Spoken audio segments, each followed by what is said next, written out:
For 85 years, the Sugar Bowl has hosted showdowns between college football's most legendary programs. They don't come more legendary than these two. The Georgia Bulldogs are powered by the legs of DeAndre Swift and Elijah Holyfield. The Texas Longhorns march into New Orleans on the back and arm of Sam Ehlinger. It's SEC versus Big 12. Red and black versus burnt orange. Dogs versus horns for just the 5th time ever. And for the first time here in the Sugar Bowl.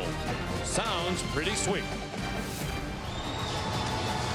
And welcome everyone to the final New Year's 6 bowl game at the All-State Sugar Bowl from the Mercedes-Benz Superdome in downtown New Orleans, Louisiana. Number 15, Texas. Number 5, Georgia. 2 schools with a combined 1,726 wins, 6 national championships, 4 Heisman Trophy winners. And meeting in a big one tonight. Hi, everybody. Welcome, Sean McDonough, along with Todd Blackledge. Delighted to have you with us, joined by Holly Rowe in a moment. Whenever there's a bowl game, you wonder about the readiness of the teams. Todd, we do not have to wonder about the readiness of the 2 iconic mascots of these 2 universities. 2 of the most famous. There's Uga and Bevo, and that was 1 hour before the game. Uga came over to say a pleasant hello, it seemed, and Bevo wanted no part of that. And one of the big questions heading into this game on the field, the readiness of Georgia, their mental frame of mind. Number 5, the first team out of the college football playoff. A lot of people thought they should be in. Do you think they'll be ready to go tonight? I do think. I think they will be. They've got a lot of young players, and this is their chance to shine. And I really think if you think you're one of the 4 best teams and should have been in the playoffs, there's no better way to prove that point than on the field against a team that plays in the conference that their champion beats you guys for getting in the playoffs. So I think they will be ready. Of course, last year they played for the national championship, lost in overtime to Alabama. They had the great running back duo of Sony Michel and Nick Chubb, each selected in the top 35 picks of the NFL draft and thriving now as rookies. So a lot of people wondered, would they be able to run the ball? Yes, they can with a new dynamic duo. Well, they lost 2 running backs, but they brought 4 starting offensive linemen back, and that made it good because DeAndre Swift, who was the 3rd back last year, has had an outstanding season, particularly in the second half of the year when he got completely healthy. He has tremendous vision and ability to cut without losing speed, ran for over 1,000 yards and 10 touchdowns. And then Elijah Holyfield, his running mate, doesn't have the same make-you-miss capability, has the speed to get to the perimeter, but the thing that's special about him is his power. He is a very strong runner, averages over 4 yards per carry after contact, and the combination of Holyfield and Swift, almost 2,000-yard rushers again. We talked to Tom Herman, the Texas coach, now in year 2. He described the season as progress. It would be a big win to get the 10th win of the season tonight, win a New Year's 6 bowl game. They have a hard time running the ball. They do it through the air, and they have an excellent duo of wide receivers. Yeah, and they're big, and that's the thing. The matchups that these 2 guys create on opposing defenses is because of their size. They're both well over 6'4". Lil Jordan Humphrey is a slot receiver. He's very physical. He's the leading receiver, 79 catches, 9 touchdowns. Very physical after the catch, and when he's on the inside, he gets matched up with linebackers and safeties a lot. On the outside, Colin Johnson is even taller at 6'6", and when he's going against cornerbacks, he does a great job of using his body to shield the defender away from the football. Sam Ehlinger, the quarterback, one of the best things he does is he trusts these guys, and he will throw the football up and give them opportunities to make plays. Down on the field, here's Holly Rowe. Coach Kirby Smart, I know that you'll be without your Jim Thorpe Award winner DeAndre Baker at corner, but you've got some other guys on defense maybe out. What's DeAndre Walker's status? He's been nursing a groin injury. He tried to go in warm-ups. It's still bothering him. He may struggle to go. We got a lot of other guys to play. We're going to play some young players. I'm excited to see them play tonight. Coach, everybody wants to know if Georgia's ready. What did you see in the locker room and as your guys ran out that let you know if they are? I can look in their eye and tell. Our team wants to play well. They've been challenged for a long time. I'm excited to see them go play. Thank you, Coach. Thank you. Kirby Smart's Georgia Bulldogs well represented in the crowd, as are the burnt orange Texas Longhorns. Sam Ehlinger will get the ball first. Georgia won the toss. Kirby Smart deferred. So Rodrigo Blankenship kicks off. Very unlikely we'll see a return from Lil Jordan Humphrey. 79 touchbacks. in 93 kickoffs, and now that's the 80th off the foot of the junior Blankenship. So here comes Sam Ehlinger.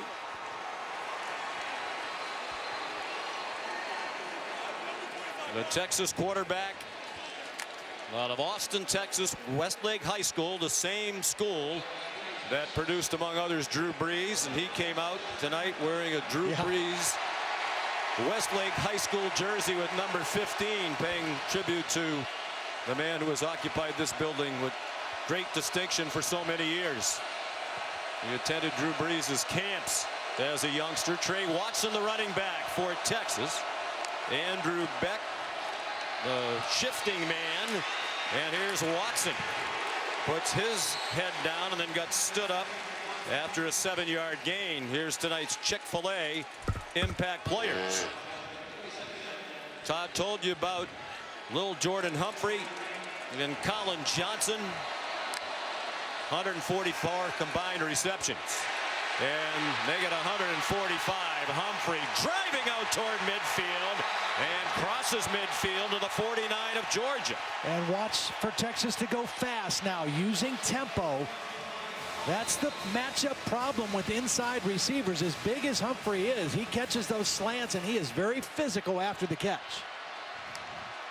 Watson, the running back, trying to turn the corner, and he's dropped after a gain of 2. Texas knows they're not going to be able to line up and just run right at this Georgia defense. They got to find creative ways to run, and that includes the quarterback, Sam Ehlinger, an excellent runner. He had 9 games this season where he carried the ball 10 or more times. I would expect to see him in double-digit carries tonight. Carried it 15 times in their loss to Oklahoma on December 1st in Arlington, Texas, in the Big 12 title game. Scored 2 touchdowns. Tom Herman compares him to Tim Tebow. That seems to be an apt comparison based on what we've seen. Similar competitiveness as well. Trey Watson, the catch out of the backfield, about 3 yards short of the first down. Tyler Clark made the tackle for Georgia. Well, and just as Kirby said to Holly, DeAndre Walker not out there right now. And this is a team that only had 22 sacks. They don't pressure the quarterback great, and he was their best. And he's not out there. He had 7.5 sacks. Walker, the next highest total for any player, is 2. Their pass rush by committee. They bring some pressure on 3rd and 4. A nice call by Tim Beck, the offensive coordinator, against it. And Keontae Ingram, the freshman running back, gets swung down, but he made it all the way to the 27-yard line. See, that inside linebacker's responsible in man coverage for the back.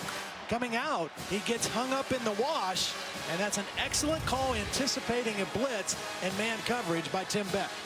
15-yard gain.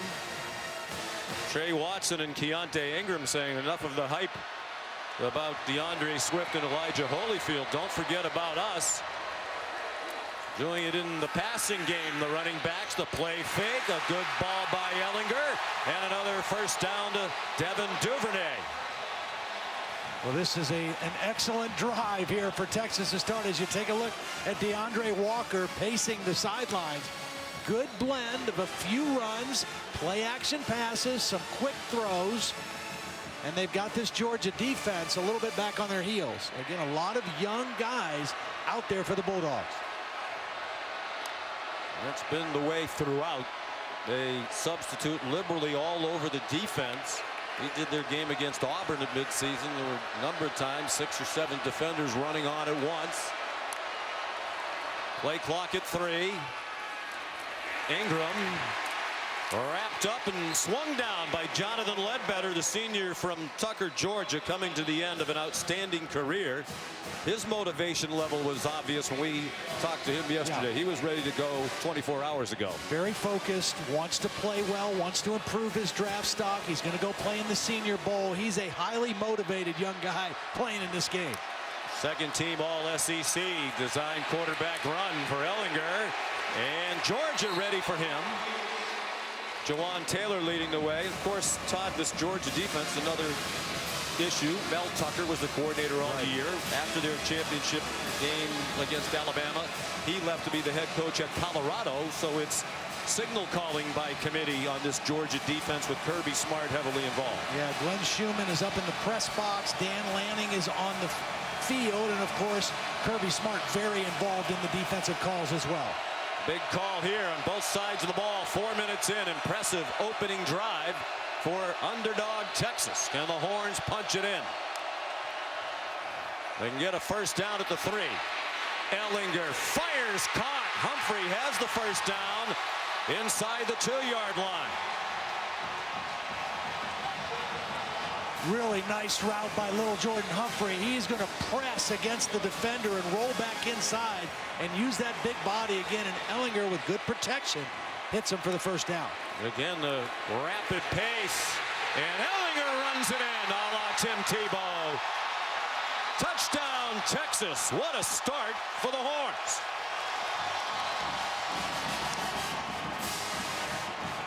Georgia's going to blitz a linebacker, but they're blitzing from the opposite side, and there's not an extra guy. The blitz comes here, but Ehlinger is running this way, gets right behind his back. Keontae Ingram, nice block by the tight end, 47, Andrew Beck. And what an impressive drive for the Longhorns. And the true freshman kicker out of Austin, Lake Travis High School, Cameron Dicker knocked one through. Impressive opening drive engineered by Sam Ehlinger. Texas first on the board, 7-0 Horns. Georgia just 2 losses on the year. One of them the heartbreaking defeat on December 1st in Atlanta in the SEC title game to Alabama. They had a 2-touchdown lead that got away, and Texas battled Oklahoma all the way to the end in the SEC championship game before losing 39-27. Sam Ehlinger had a shoulder injury about midway through the season. It affected him. They had to really reduce his pitch count, and this rest and time off after that championship game has been valuable for him. It took a week and didn't do anything. He was 5 for 5 on that opening Texas touchdown drive. 4 different receivers. Cameron Dicker, the touchback. And here comes Jake Fromm. Last year, really a game manager. Now he is a factor with his throwing as well. Sophomore from Warner Robins, Georgia, completing 68.4%. Not only did that lead the SEC, but if it stays there, that'll be the single season Georgia completion percentage record. 27 touchdowns. That's 3rd best ever for a Georgia quarterback. So he has really upped his game and fought off competition. I mean, this is a competitive guy who has become the key leader of this team, and he's only a sophomore. Smart, accurate, tough. Gets them in the right plays. Gets a lot of latitude at the line of scrimmage from Jim Chaney, the offensive coordinator. Gave it to Elijah Holyfield, and he got greeted rudely by Chris Nelson and Joseph Osai. On this side of the ball, the Chick-fil-A impact players. Riley Ridley, the outstanding receiver for Georgia.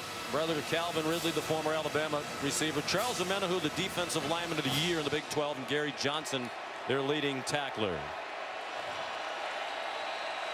Georgia 39 points per game. That's actually 4 points better per game than the team that played for the national championship last year. 4-man rush. Holyfield out of the backfield. Put his head down and got to the 29 with Chris Boyd and Joseph Osai there for Texas. The big question for Texas in this game on both sides of the ball is, can they hold up in the line of scrimmage? Because this Georgia offensive line is much bigger than Texas's defensive front 7.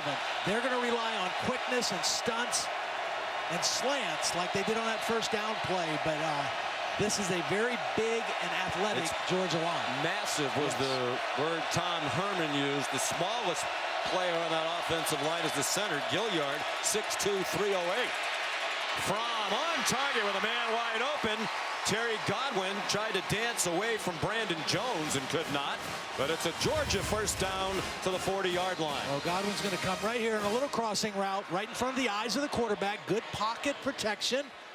And a nice completion for Jake Fromm, his first one of the ball game. Guy knows how to distribute the football. In the Alabama game, he hit 9 different receivers. Had a brilliant game against that Alabama defense. Sees the field and gets rid of the football. At one point against Alabama, he had 10 straight completions. They had both of the running backs in, Swift and Holyfield, and Swift got dropped for a loss by the corner. First team all Big 12, Chris Boyd, senior from Gilmer, Texas. The strength of this Texas defense is in the back end. A couple of corners who have played a lot of ball here for the Longhorns. Two very good safeties. Number 11, P.J. Locke, has started 30 games. I mean, he is really one of the leaders. It's an excellent secondary, both in coverage and in tackling. Brian Herrion came in at running back, but he shifted out, and they go 5 wide against the 4-man rush. Fromm, not as adept a runner as Ehlinger, and Gary Johnson tripped him from behind. Matter of fact, Jake's longest run of the season is just 10 yards. That was against Florida. Well, here's Gary Johnson. He's a linebacker. He's working on Andrew Thomas, their best offensive lineman. But once he accelerates to the quarterback, this is a former 100-meter state champion in high school. This is a linebacker who can really fly. Yeah, 6 feet 230, ran a 10.59 100 meters to win the 2015 Alabama Class 5A state title. 3rd down and 9. Swift, the running back. Look out, Fromm did well to hang on to the ball as Omenihu tried to bat it away, and then Fromm, under pressure, threw it away. Charles Omenihu, the Big 12 Defensive Lineman of the Year, working on Isaiah Wilson, the right tackle, the best pass rusher on this team. He gets to Fromm first, doesn't get the sack, almost knocks the ball out, but then Fromm ends up just throwing the football away. We talked to Omenihu yesterday. We asked him, what are your greatest skills? He said, I terrorize the other team's quarterbacks. He's off to a good start on that one. Led the Big 12 in sacks with 9.5. Here's the freshman Jake Camarda out of Norcross, Georgia, has had an excellent year. Wow. And right on cue. And a beautiful bounce. It landed near the 2 and did not kick into the end zone.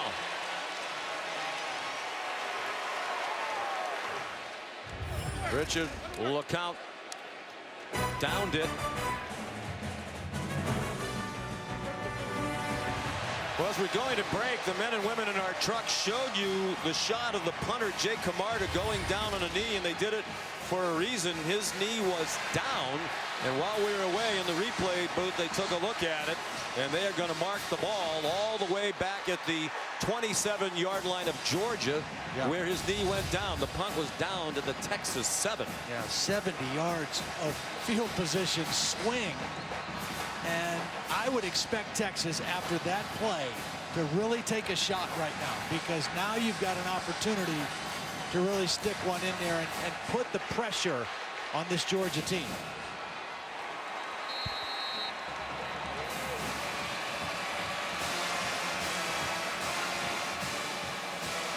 "66 yards of field position difference."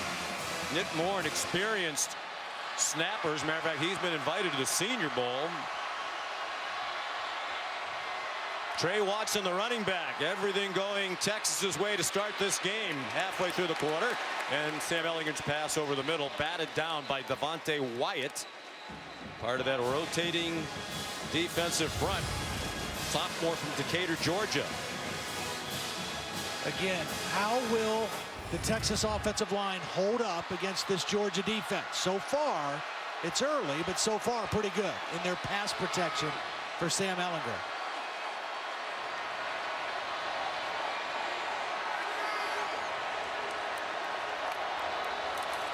A blitz, and Trey Watson stuffed after a 2-yard gain. Another nice play by Ledbetter. Fought off the block, worked inside, and just met Trey Watson right there at the point of attack. Big play right here for the Georgia defense. After that turnaround, if they could get a stop here and force a field goal attempt. DeAndre Walker, their best player on the defensive line. Sack and tackles for loss leader, still on the sideline with the groin injury. Suffered in the conference title game. 5-man rush. Ehlinger steps away from it and gets wrestled down just shy of the 20. Richard LeCount, the safety, who's their leading tackler for the year, at the 20-yard line, and Tom Herman sends the field goal unit out. Well, good job by the Georgia defense to rally after the snap caused the ball to be spotted at the 27-yard line. Yeah, that was one of those freshmen that's going to rotate in there and rush the passer, Adam Anderson, number 56, who got there first and flushed Ehlinger from the pocket. Cameron Dicker, terrific freshman season, including the game-winning kick from 40 yards with 9 seconds to go against Oklahoma in the regular season. That's good from 37. Camarda still upset. Texas leads 10-0. One of the most memorable Sugar Bowl games, the '83 game. Number 2 Penn State upsets number 1 Georgia and Herschel Walker, led by our own Todd Blackledge, the most outstanding player, 228 yards passing. Congratulations, you were on the field before the game tonight, inducted as part of the 2nd class of the Sugar Bowl Hall of Fame. I know it means a lot to you. That kickoff goes out of bounds. Cameron Dicker. Todd Blackledge, quarterback for Penn State and the most valuable player in the 1983 Sugar Bowl. We could read your lips telling Jerome Bettis you're being booed, and you were, because they're Georgia fans here tonight, and they remember that you played the biggest part in their team not winning the national championship. You won the first for Coach Paterno. And I was just glad that they booed Steve Spurrier more than me, because he beat Georgia more than I did, so he got an even bigger boo. But what such a great class. Very honored to be a part of it, and met a guy that I'd never met before, Bobby Greer, who played at Pitt. Was the first African-American to play in a Sugar Bowl, the 1956 Sugar Bowl against Georgia Tech. Just a really neat guy. Incomplete pass right through the hands of Riley Ridley. When you talk about a team's mental state, their mental readiness, it can show up in little mental mistakes. And something like that, a drop pass by Riley Ridley, that I'm not saying it definitely means they're not ready to play, but those kind of the things that you look for when you're trying to see, is a team really focused on this game and this opponent on this night? Well, they have 6 yards of offense right now.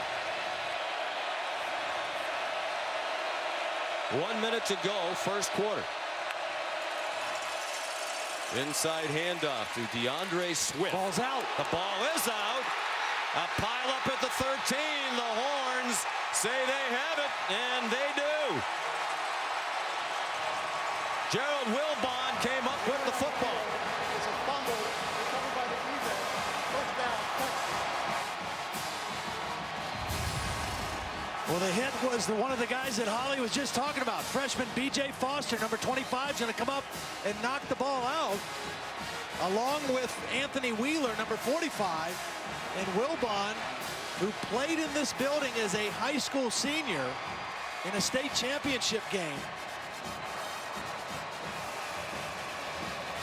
But that's another one of those plays. Just a little bit of lack of concentration on the part of DeAndre Swift.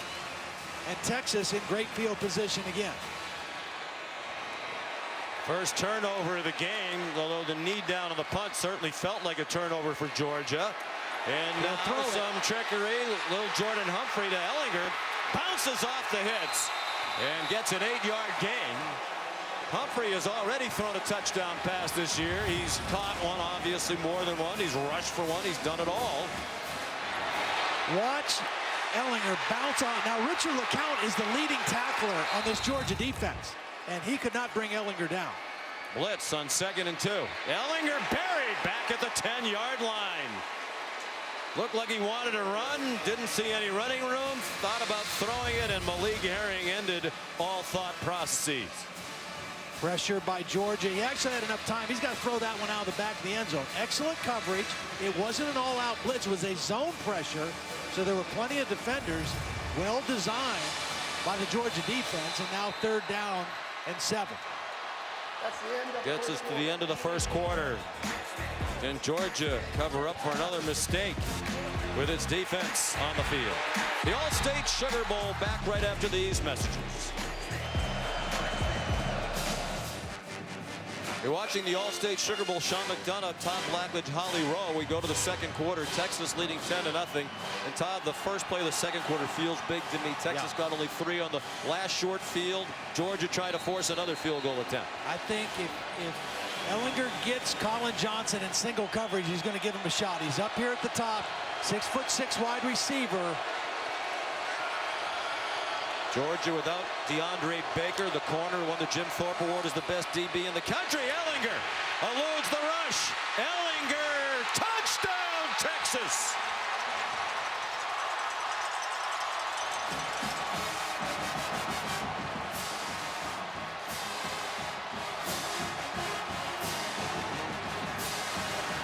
He just ducked under the rush, and I think this might have been a quarterback keeper all the way, because watch Watson. He's going to go and block.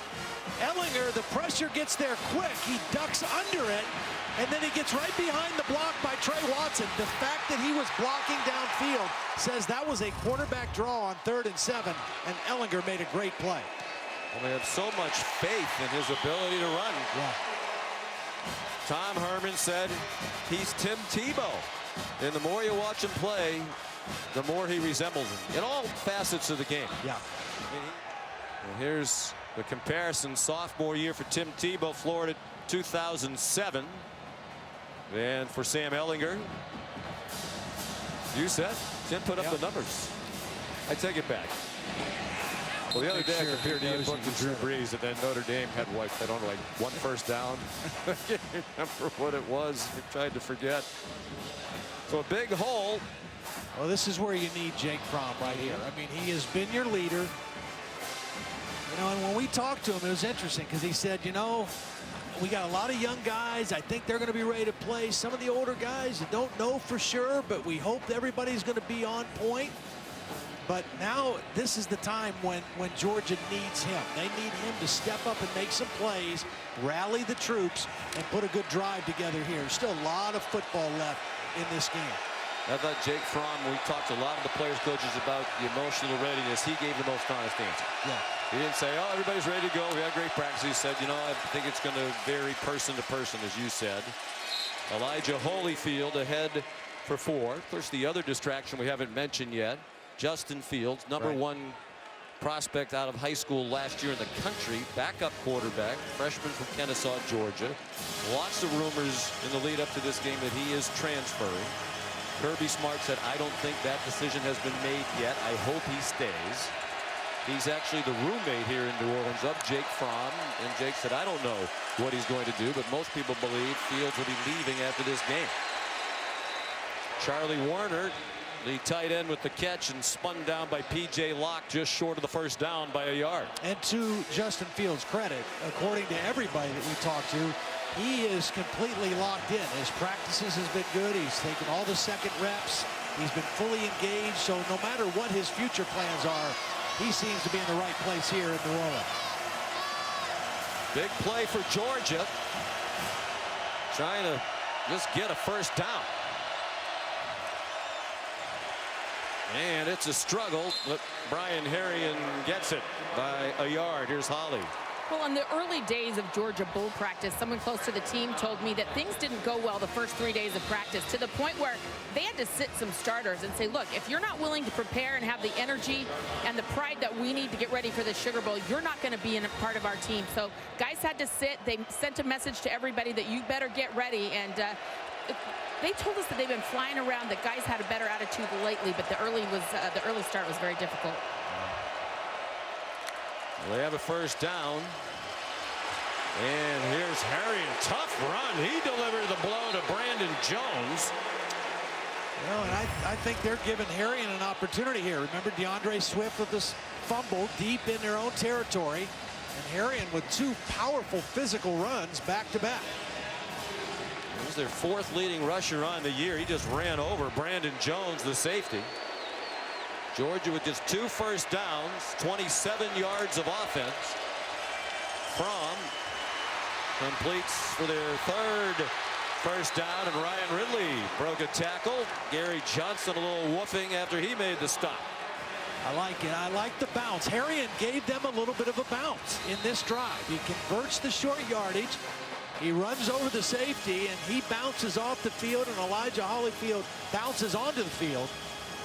And right now, Georgia in the midst of their best drive of the football game. Across midfield for the first time. Texas has already had 18 offensive snaps in Georgia territory. Elijah Holyfield tried to deliver a stiff arm to Chris Boyd. He did turn the corner. And a good gain on first down. He got 7 to the Texas 37. See, this is the identity, the true identity of the Georgia football team. It's to run the football. Jake Fromm's had a great year, but he's best when he's attempting 18 to 20, 22 passes a game, not 30 to 35, 37 passes. So that means they got to run the football effectively. They've rushed for 17 yards. They average 251. Best in the SEC, 12th in the country. Holyfield zips through the middle. First down, Georgia at the Texas 28. Again, this offensive line is so big, they just get on you and kind of put those bodies. It's zone blocking, and they just move people because of their size and their girth. They go with tempo, and it's DeAndre Swift who got smothered for a loss. Back to the 30-yard line. B.J. Foster, as Holly reported, in for the outstanding freshman Caden Stearns. And Foster's played well. He was another highly recruited freshman. He started 5 games this year. As they say, they didn't have to go to the JV team. Well, and he and Stearns both enrolled early. They were in January. They went through spring football. And, so but at this point in the year, as many reps as they played, they're not freshmen anymore.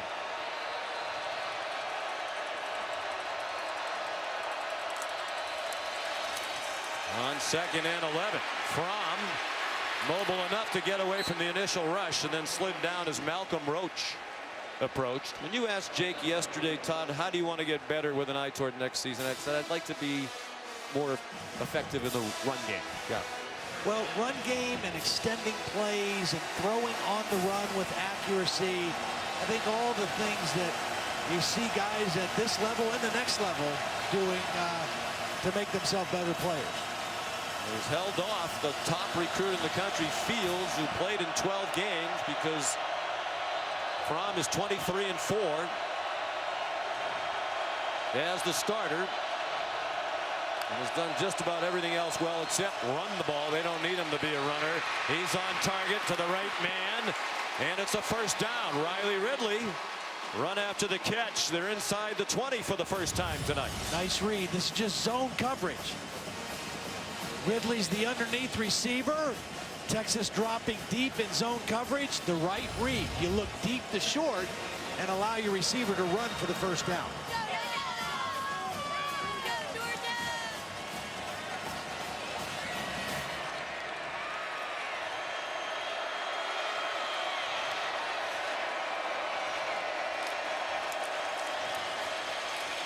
Swift into the pile and does not move it.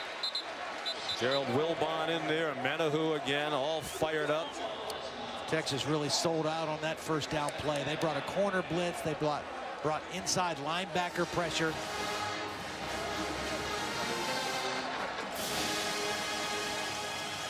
Todd Orlando.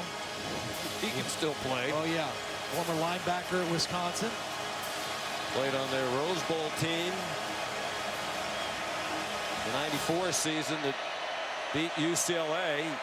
Their first appearance in the Rose Bowl for the Badgers since '63. Fromm, man wide open, on target to Brian Harrion for the Georgia touchdown.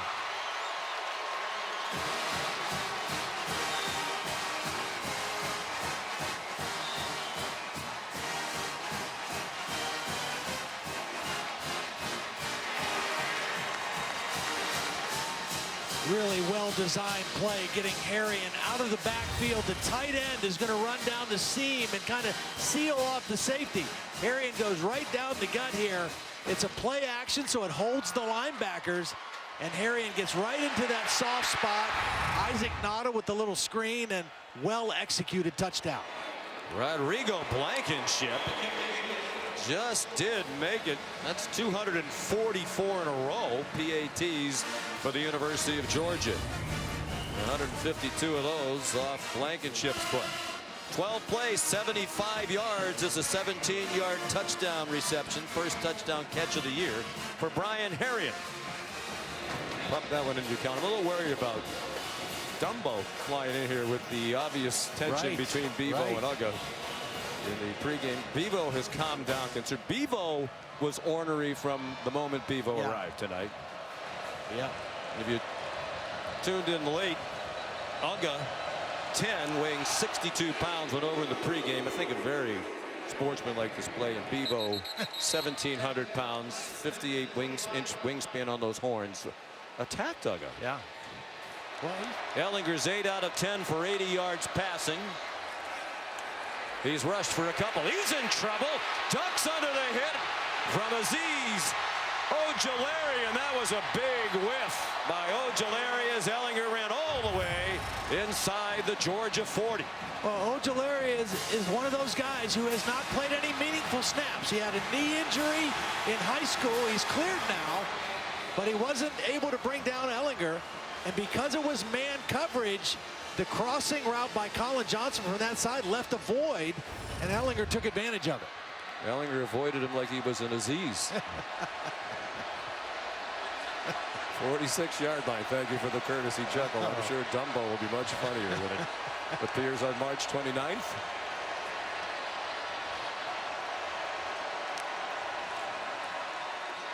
Trey Watson, he got rocked but kept going forward. You know, we wondered about the investment level on each team. I think we have a football game now where everybody is engaged if they weren't at the start. And we've talked a little bit about Georgia and where they would be. Look at this for Texas now. This is the first major bowl game that they've been in since 2009. The first chance to win 10 games since 2009.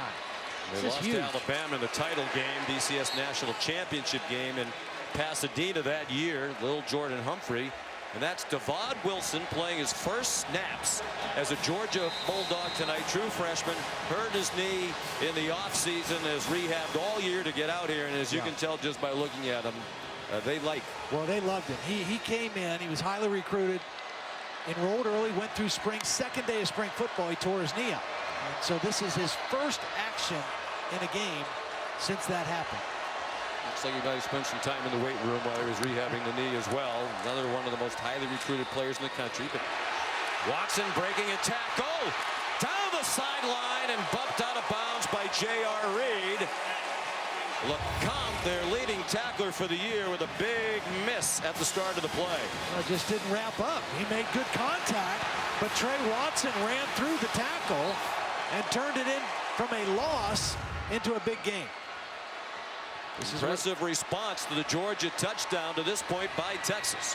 Ehlinger throws it away. Yeah, good coverage downfield, smart decision. Remember, one of the times they were down there, he held the ball too long and took a sack. If it's not there, throw the ball away. Live to play second down.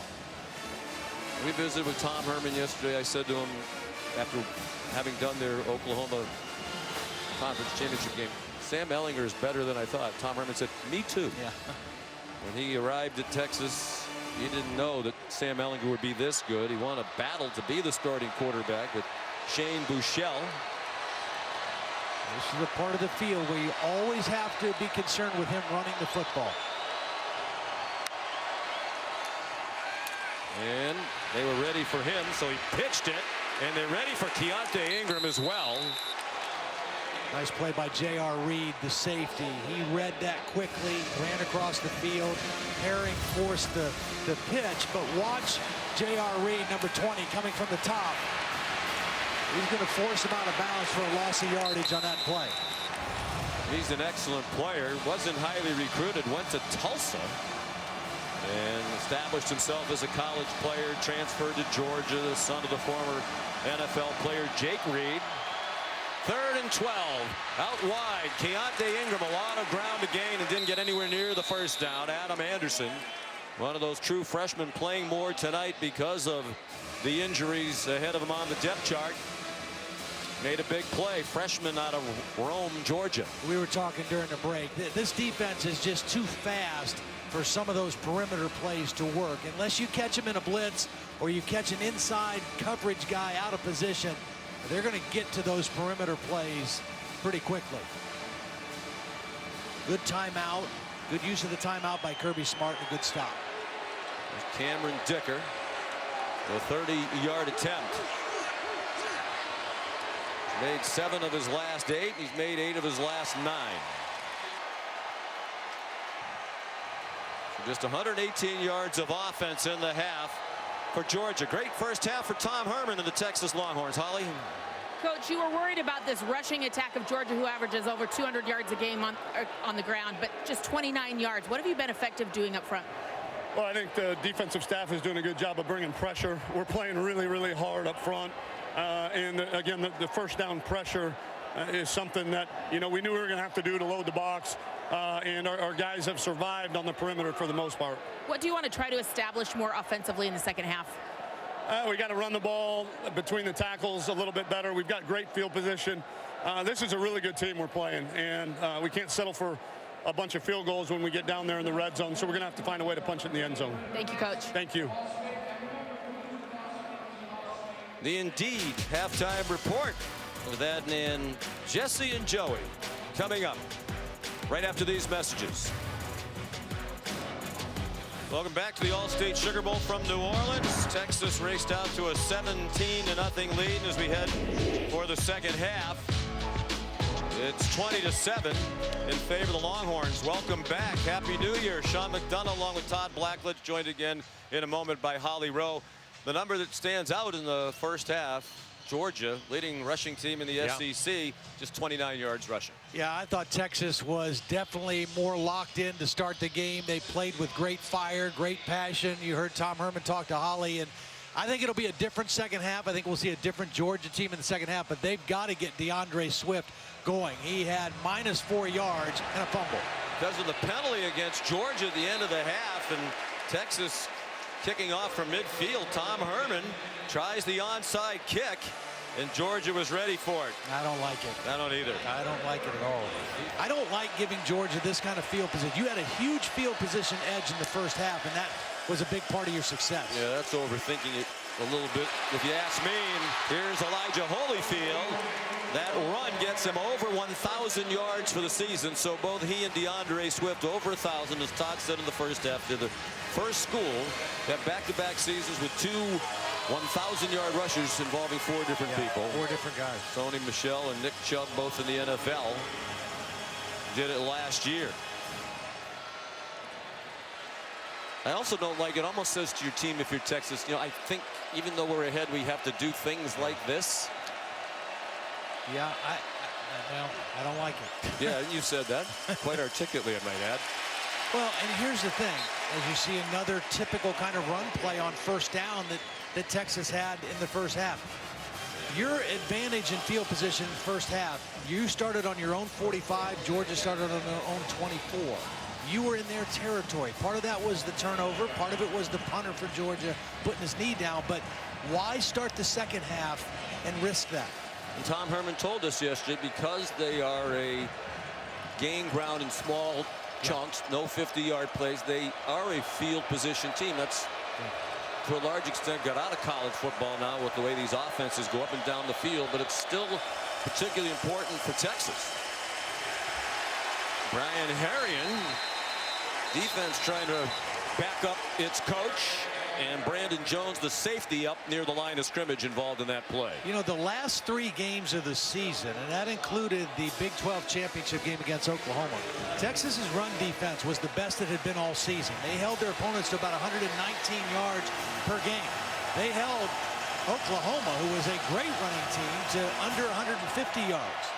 And they're doing it again here today. 3rd down and 11. Jake Fromm, 9 out of 15 passing for 89. Todd Orlando looks like he's going to bring a blitz. 5 men come after Fromm. He throws on the run, up for grabs, and intercepted by P.J. Locke. Playing in his final game at the University of Texas. A huge interception to start the half for the Horns.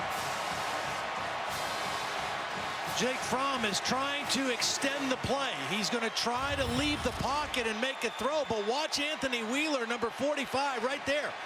He is going to get to Fromm, and Fromm's not able to get enough on this throw. He underthrows his intended receiver, Ridley, and P.J. Locke, who's sitting back there as a middle safety, makes the interception. 3 receivers to the left. It's Watson. Yeah, would you believe when the night started, Todd, that Texas would have outrushed Georgia with 5.5 to go in the third quarter, and comfortably so? You mentioned earlier Texas, one of the worst rushing teams in the country coming in, and Georgia #1 in the SEC. It's 108-68 on the ground in favor of the Horns. No, I would not have thought that at all, but the 2 games that Georgia lost, they were outrushed by LSU and Alabama. And their season low rushing total at LSU, 113 yards. Watson's been a good receiver as well. Brenton Cox and Tyson Campbell, the tackle.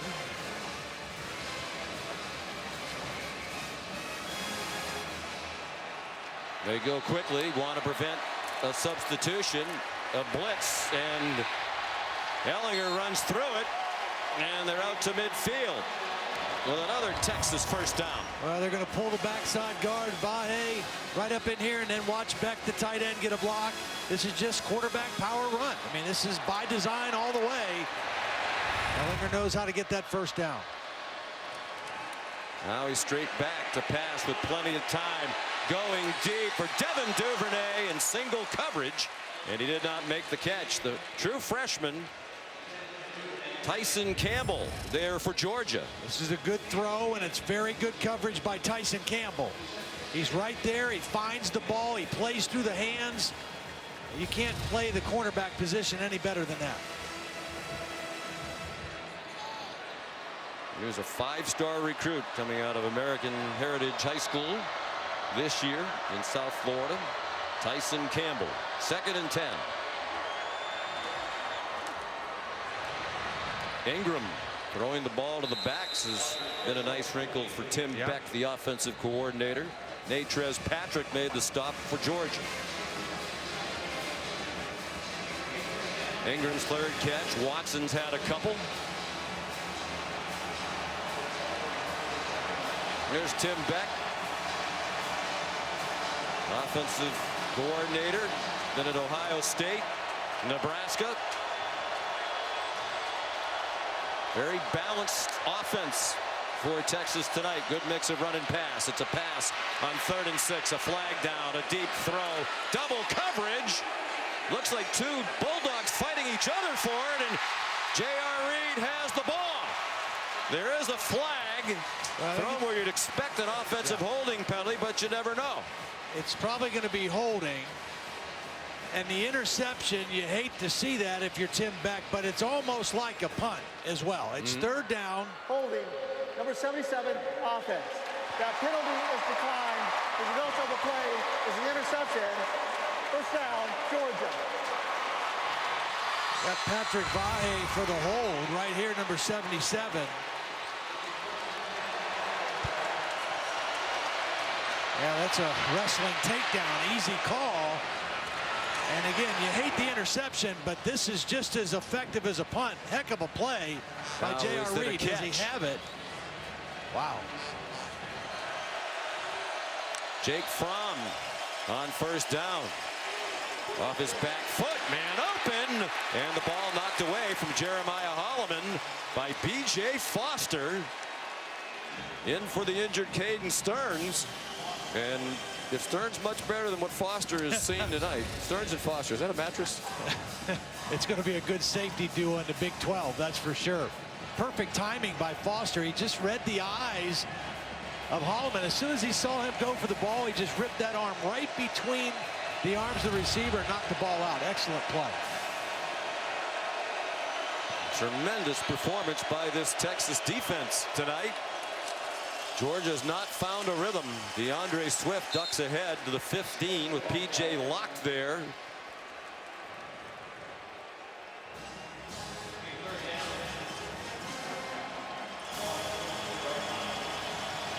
Three and a half to go, 3rd quarter. 3rd down, 7, just across the 14. Georgia's 6 of 11, and that's, you know, Texas has not been good on third down percentage-wise. Big opportunity here with the field position in their favor. Isaac Donald went in motion. Almost looked like he cut up the field too early. Fromm knocked down short of the line to make by a couple. Jeffrey McCulloch, Jr. from Houston, Texas there. Texas showed pressure. They had 5 guys around the line of scrimmage. They dropped out and only rushed 3, and Jake Fromm had nowhere to go with the football. And then they made the tackle short of the first down. Another beautiful defensive stand by this Longhorn defense. Here's Jake Camarda with little Jordan Humphrey back deep. Camarda has a big leg. He had 3 punts of more than 60 during the regular season. That's another boomer. 51 yards. And the fair catch by Humphrey at the 30. The last time we saw this Texas defense in the Big 12 championship, Oklahoma gained 508 yards on them. And of course, Kyler Murray, the Heisman Trophy winner, had a spectacular game. This second half performance is a dud. Brief stretch in the first half where it looked like they were picking up some momentum. It hasn't lasted long. Ehlinger, lots of time, weaving back near the line of scrimmage. That's good disciplined coverage down the field by Tyson Campbell and the Georgia defense. They were trying to fake. They've thrown that little swing pass out to the backs a lot today. They tried to show that, fake it, and get a ball down the field. Georgia was not fooled by the action. Sam Ehlinger had to scramble forward for no gain. Is it too early if you're Texas to take a little more time off the clock? I don't want to lose your aggressiveness. I get that. If you want to stay in the huddle maybe or that, but stay aggressive. A big difference between last year and this for Texas. They've won close games. They haven't blown fourth quarter leads. Last year they lost 4 games that they had the lead in the fourth quarter. First down run for Trey Watson. Now the Georgia defense got sucked inside. Really nice block by the right tackle, Sam Cosmi. Evan Duvernay with a block on the perimeter and a nice run. And again, the running game, the biggest surprise of the football game is the Texas running game and run defense. Rush for 131. Ehlinger, deep throw up for grabs. There's Colin Johnson out of the witness protection program with Eric Stokes in coverage. First down inside the 25 at the 23. Eric Stokes is in great position. The problem is Eric Stokes is listed at 6'1", and Colin Johnson is 6'6". He goes up and high points the ball. The ball's a little bit underthrown, and Colin makes the catch. Texas with a minute to go in the third quarter. That's what they do with those 2 big receivers. They throw that football up and let them make a chance. You know, you call it a 50-50 ball. The defender has a 50% chance of making the play, but with those big bodies and the timing, it's a high percentage play. That's what Tom Herman said. That's how we make explosive plays. It's our best way to do it. The jump balls to the big receivers. This is a short throw to Colin Johnson. The officials say wind the clock, and they do not have to snap it again. Here in the third quarter, 55th bowl game for both Texas and Georgia. Got to be alert for Ehlinger run here. He's got his tight end Beck to the right, 3 receivers to the left. Ehlinger, he wanted to pull up and throw it perhaps to Beck. Yeah, I think you're right. And he ran out of bounds. So if Texas had elected not to go to that hurry up and try to catch Georgia, they could have run out the clock in this quarter. Now it looks like they're going to hurry and go for it on 4th and 1. Georgia lined up. Ehlinger, first down. I think Tom Herman realizes we can't settle for field goals anymore. We have got to get a touchdown on this drive. We may not have the field position edge anymore like we've had it. We got to go for the touchdown. All right, all right, all right, says Matthew McConaughey on the Texas sideline. On to the fourth quarter, the All-State Sugar Bowl back after these messages.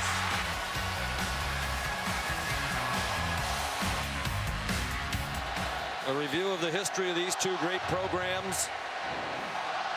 Meeting for just the 5th time in Texas. the underdog, leading 20-7 and on the move as we start the fourth quarter. Sean McDonough, Todd Blackledge, Holly Rowe. Ehlinger lofts it up, one of those jump balls, and Colin Johnson couldn't snare it with Eric Stokes all over him.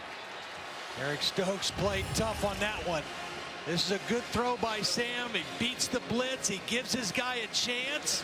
And I thought Colin Johnson had his hands on it, but Eric Stokes just fought the ball out of there. Excellent effort by Eric Stokes. Texas goes quickly. You know, to me, Ty, that looks like they're trying to set up another one of those Tebow-esque plays where the quarterback starts toward the line like it's a run. He pulls up and throws the little pop pass. A couple times today it looked like Ehlinger might do it. Well, they kind of did on the run to the right sideline in the third quarter. At the end of the third quarter, looked like he was looking to throw to Beck, but it wasn't there.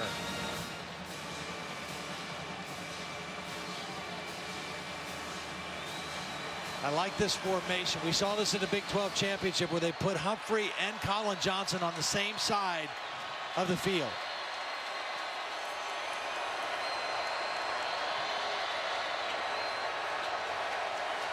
So he checked and Georgia checked out of their defense. 4 seconds to snap it. Ehlinger steps away from the rush. Takes off running. Ehlinger gets walloped and continues to fight. It looked like he got the first down. Wow, this is a tough dude now. I'm going to tell you what.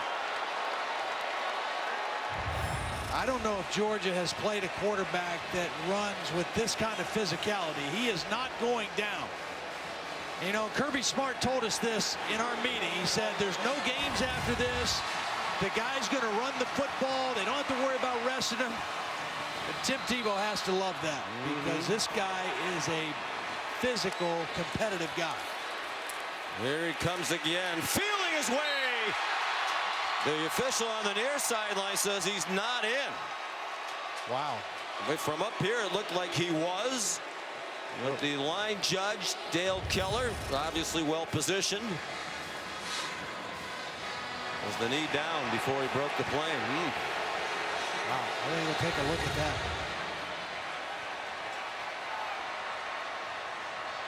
And you know he wants to. There he goes to the left. Still no signal. And he didn't get in this time either, apparently. He was following Daniel Young. Backup running back in there as a lead blocker. Daniel Young is the biggest back they have. He's protecting the football. Will be the third time we'll be at a charm. No. Wow, And now the Georgia ball's out. defense. Although his forward progress had been stopped. Tyler Clark helping yank him back. Brenton Cox in there as well. How about the Georgia defense? Bowing up at the right time. Expecting the 230-pound quarterback to run. Holding the point at the line of scrimmage. And bringing up another fourth down decision for Tom Herman. So what do you do? If you kick the field goal and it's a chip shot, that's a 16-point lead. That's 2 touchdowns and two-point conversions Georgia would need. I know you've been very physical and you pride yourself on that last night, all season long and all night tonight. So that's what they're doing. And Ehlinger lunging into the end zone. Looked like he was wobbling as he got to the goal line, but he made it on 4th down. He got all 4 carries and scores his 3rd touchdown of the night. He didn't get a full head of steam. He had to elude Richard LeCount right in the backfield. Now, there's the knee down, the right knee, but the ball looks like this time he extended it. The knee is down, but the ball looks to be extended as the knee is down to the white chalk. Well, the Georgia fans want a replay review. After review, the ruling on the field stands as called. And in the end, even though it took 4 plays, it works to the benefit of Texas. They took more time off the clock. Right. And give Tom Herman credit. I think a lot of coaches in that instance would have gotten to 16. But now it's a 3-score game, and they're going to go for 2 points. He talked a lot yesterday about physicality. Used that word a lot. And I think he believes in this team's physicality and toughness. And they did eventually win the battle at the goal line. Just enough. 14-play drive. The try for two. And Johnson, with Tyson Campbell all over him, managed to take it in.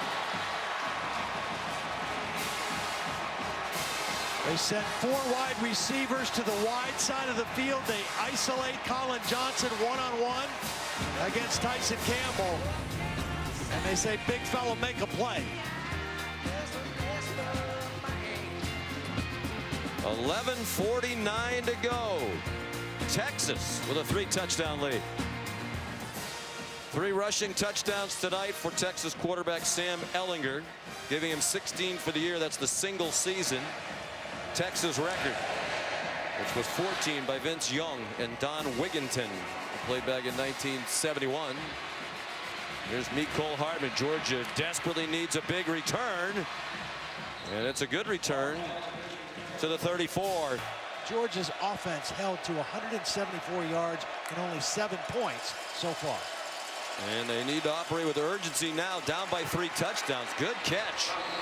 It's Charlie Werner on a ball thrown behind him. And they're into Texas territory to the 45-yard line. 22-yard pickup. And going up tempo, Charlie Werner, nephew. Check down to DeAndre Swift. And he's out of bounds, taken out by Anthony Wheeler at the 40. I was going to say Charlie Werner, nephew of Scott Werner, who was one of the honorees in the Sugar Bowl Hall of Fame. Defensive back, had a couple interceptions in their national championship win over Notre Dame. Todd Blackledge, also part of the class enshrined tonight. DeAndre Swift, nifty moves. We talked to Charles Amena, who yesterday said, I've never seen a running back that I played against who can cut and change direction as well and quickly as DeAndre Swift. Well, the key to his cutting is he does not slow down or lose speed when he cuts. That's what's so unique about it. He wasn't 100% healthy for half the season this year. Had surgery on both groins last year, but the last 6 or 7 weeks he's been much better. And 4 games over 100 yards rushing. Deep throw from, and the catch not made by Terry Godwin. P.J. Locke had the coverage.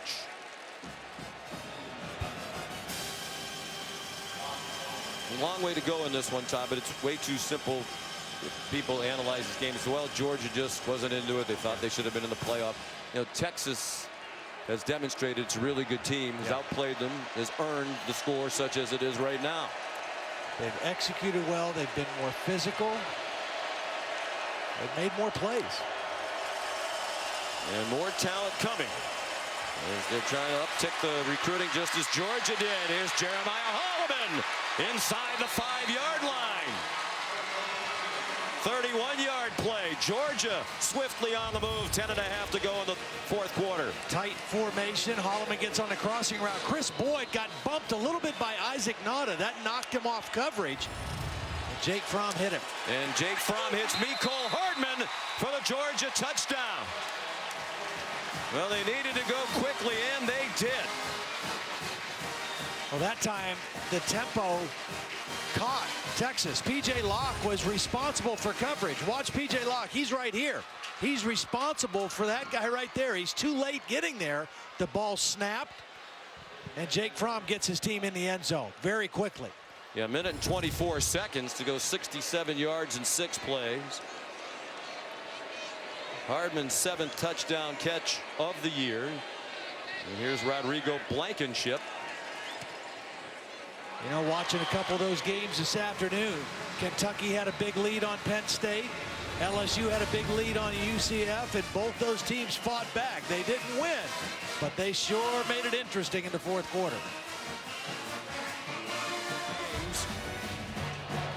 Georgia with a touchdown to tighten it up. 28-14 Texas, 10:25 to go.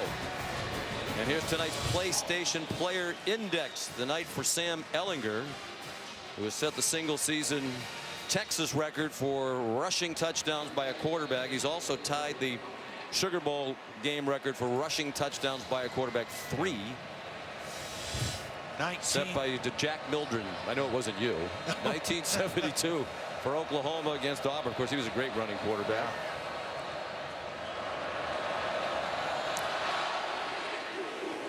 Rodrigo Blankenship. It's a touchback. Holly. Well, you guys are talking about, did Georgia want to be in this game? I can tell you one Georgia player who wants to be in this game, and that is their junior safety, J.R. Reed. He has shown great leadership over here on the bench.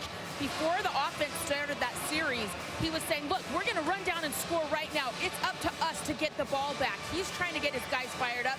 He's being emotional, showing leadership over here on the sideline, just trying to get some juice on this Georgia defense right now when they need it most.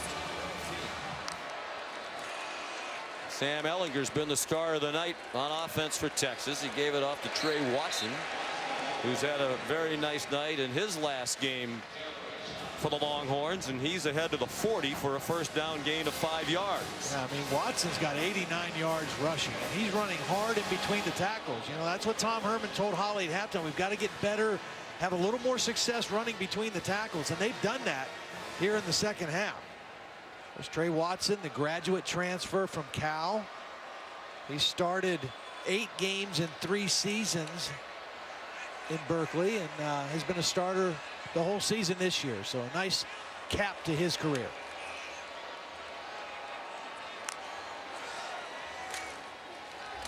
They stick with him. And he's tackled around the legs by Tyler Clark.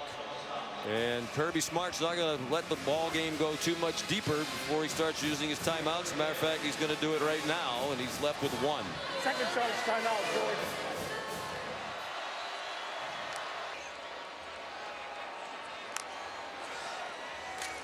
Cast 3rd down and 4. Is that a catch? Yes. Little Jordan Humphrey able to take it in. That's a big conversion on a 6-yard gain. Just such a big body. He runs that slant. Sam throws it low and to the inside, and pretty hard to defend. If you don't disrupt him off the line of scrimmage. That ball was a sinker too. Sam's sure thrown was. a couple sinkers, but that one was only a 6-yard route, so it wasn't too low. At it again to make sure it was a catch by Humphrey. And now Texas going to use as much clock as they can.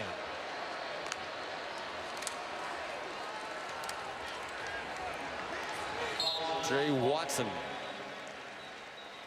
Sam Ehlinger tonight has carried the ball 21 times. That's his season high. He had 19 carries in the Red River game against Oklahoma, the game they won in October. And we knew, I mean, this is the last game, and he wants the ball. Not sure how many more times he'll carry it in this one, but he's set a season high already today.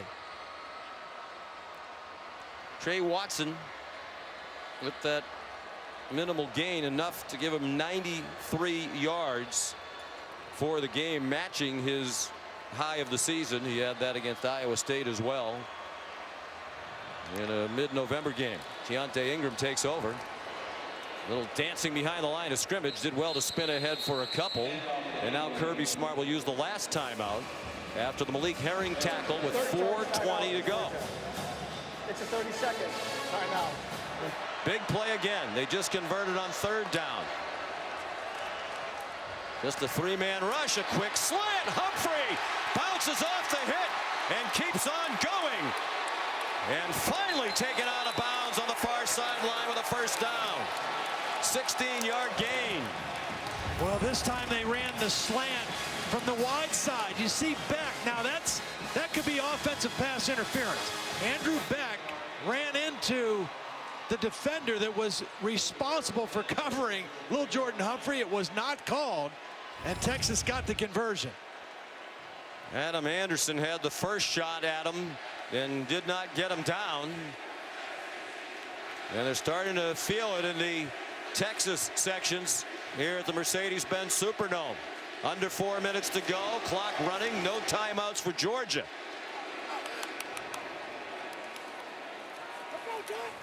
Keontae Ingram, ball protection obviously priority number 1 now for anybody handling it for Texas.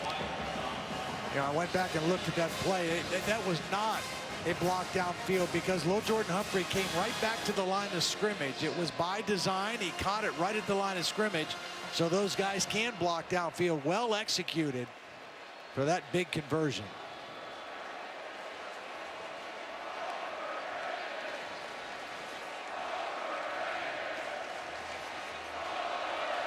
Three minutes to go.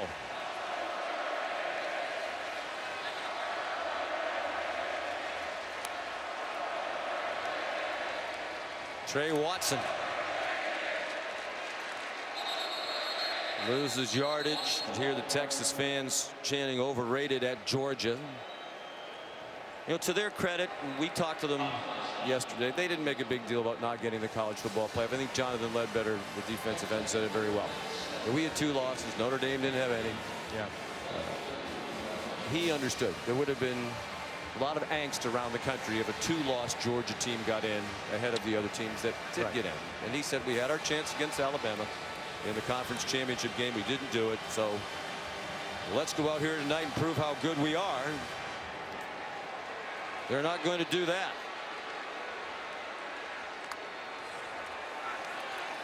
They blitz. Ehlinger, the dump off to Colin Johnson. Wrestled down by Eric Stokes, but Georgia can't stop the clock, and they're under 2 minutes to go. Tom Herman would probably let this one go all the way down and call a timeout. When the play clock, he's got 30 seconds on that play clock, so he'll use all that time. One of the players on the field for Texas gesturing at the crowd to make some noise, and they are obliging the Longhorn players. You like this decision? Kick the field goal? Yeah, I do. Make sure the execution is good. Snap and hold were good, but the kick is wide right from Cameron Dicker, so very faint hope on the Georgia side. They get the ball back with 1:10 to go, down by 2 touchdowns. And no timeouts. No timeouts. I think, as we said earlier, the Georgia talent level, we didn't see it tonight.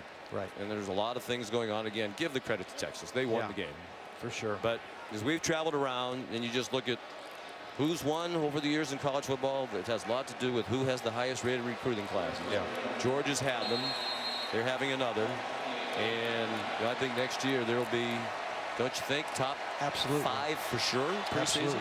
Well, and as you said, I mean, 88 of their 129 players on their roster, 68% are freshmen or sophomores. I mean, that's, you know, they are built to be good for a long time. Fromm has to check it down. That really doesn't do them any good, although there's a flag down. Isaac Nada hit up high by Devontae Davis. Personal foul, targeting, number 18, Texas. 15-yard penalty. That's an automatic first down. You can't lead with the crown of your helmet. I mean, Senior from Miami, Devontae Davis, made his 26th career start tonight.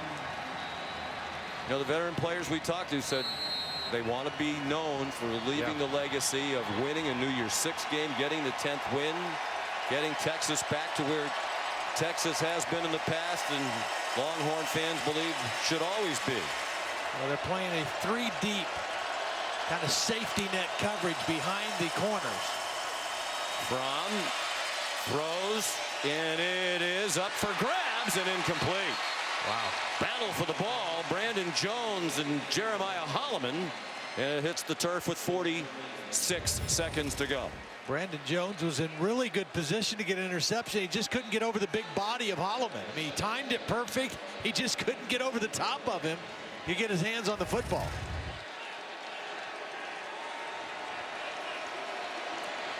I think you almost have to throw something underneath here. Maybe get it to DeAndre Swift and see if he can make some people miss out in space. 3-man rush, 2nd and 20. Man wide open. Godwin, and he's beyond the line to make to stop the clock. He's to the 22-yard line.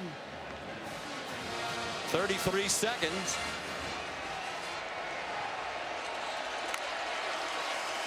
Fromm Over the middle, Swift. Will he get the line to make? Yes. Will he get the end zone? No. He got to the 5. Banged down by Brandon Jones. Anthony Wheeler in there too. 22 seconds. Texas not lined up. Fromm dumps it off. Touchdown. DeAndre Swift with 14 seconds to go on a 5-yard touchdown pass.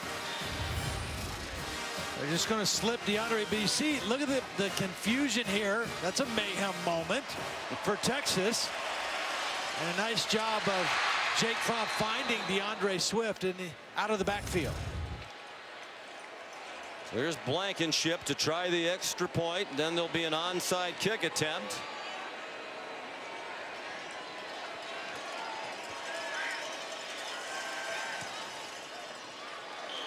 Georgia with a little help from some defensive penalties by Texas. Clinging to hope with 14 seconds to go.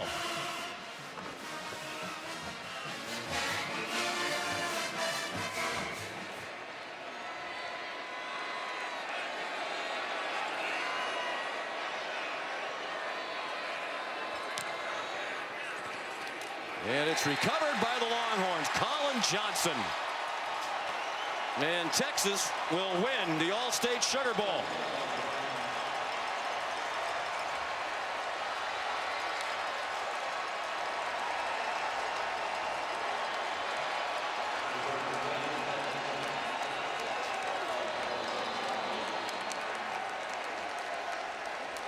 This is the favorite play an offensive coordinator calls right here, victory.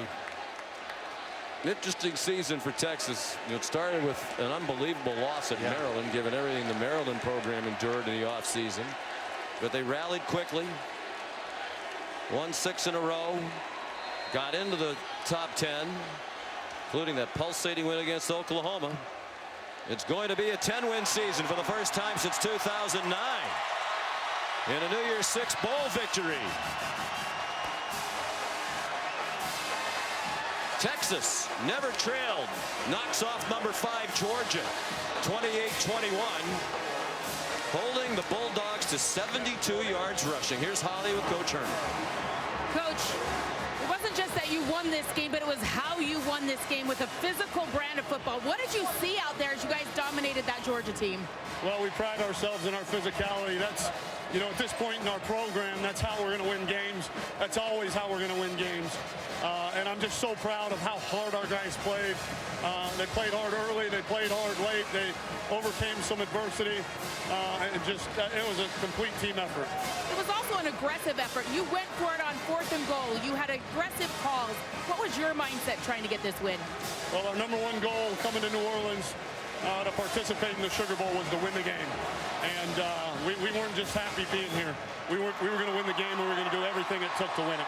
For 26 seniors who've had to buy into you to go out with 10 wins, how does that lay a foundation for your tenure at Texas?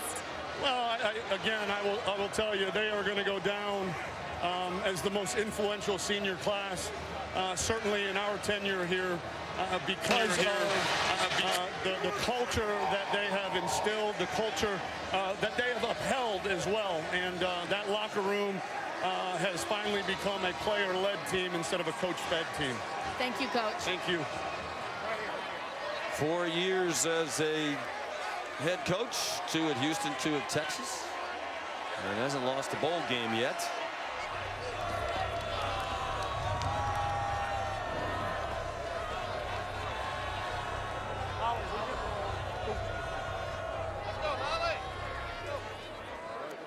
Ladies and gentlemen, we'd like to welcome you to the 2019 All-State Sugar Bowl trophy presentation. First and foremost, we'd like to thank all of the fans from both Georgia and Texas for coming to this great bowl game and enjoying the hospitality of New Orleans. And now, with a few words, the president of the All-State Sugar Bowl, Rod West. Ladies and gentlemen, I believe we have witnessed a historic performance tonight. On behalf of the All-State Sugar Bowl Committee, I am proud to recognize the University of Texas Longhorns and their coach, Tom Herman, as the champions of the 85th All-State Sugar Bowl Classic. Congratulations to the university, the great state of Texas. Coach, outstanding performance. And now with the trophy presentation, the Chief Marketing Officer of All-State, Elizabeth Brady. Congratulations to the university champions. Today, outstanding victory, Texas. A season of passion, hard work, and commitment really paid off. So from the 75,000 All-Staters and college football fans across the nation, we congratulate you on this outstanding achievement. Thank you.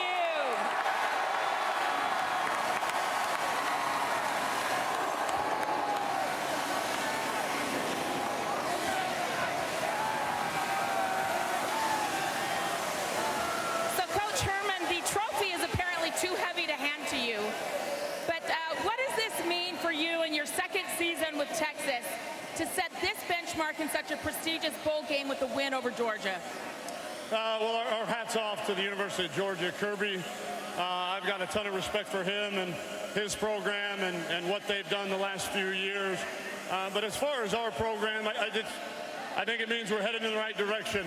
Our trajectory is very bright, and we've got a bunch of seniors here that 2 years ago bought in to our way of doing things, and I can't thank them enough, and they will be remembered throughout the University of Texas history forever. There are 26 seniors on this team, and I think you showed great belief in them, where down in the goal line you've been stopped 3 times, and on 4th and goal you went for it. What was going through your mind in that decision, and how did it show the trust in your team? Well, you know, we knew we were going to have to be the more physical team to win, and we weren't for a couple plays there, but we had been throughout the game. And our #1 goal when we got to New Orleans was to win the game, and we were going to do whatever it took to win that game. And I felt like our defense was playing great. So had we not gotten it and given them the ball on the -half-yard line, we were okay with that, but had a lot of confidence in our offense that we were going to score there. Thank you so much. We're running out of college football season, but the biggest one still remains next Monday. Don't miss the College Football Playoff National Championship presented by AT&T. Clemson and Alabama at 8 o'clock on ESPN. It's been my great pleasure to work with our wonderful crew all season long, led by our producer Phil Dean, our director Scott Johnson. Best wishes to our ops producer Jim Birch. We're all thinking of you, Jim. Happy New Year on behalf of Todd Blackledge and Holly Rowe. Now Sports Center, Scott Van Pelt.